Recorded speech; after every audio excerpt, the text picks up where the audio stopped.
Hi, my name is Angela Huffman. I'm a dealer and educator for APQS. I have a modern border to show you today. I call it Artichoke Hearts.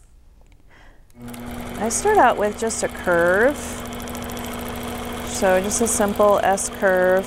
And I'm kind of hitting the center of that border, and I'm just going to head back now. And it just kind of touches, and it touches. And now I'm just going to fill it. So I'm going to go through here.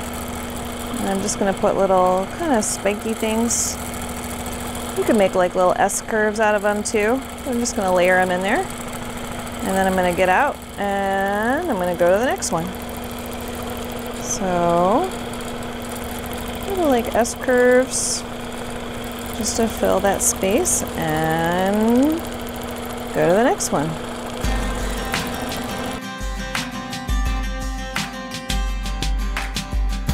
Thanks for watching. If you'd like more information about APQS machines, you can visit your local dealer or APQS store, or visit us online at apqs.com. Be sure to like our YouTube channel so you're notified every time a new video is posted, and join us on Facebook. We'd love to see what you're working on.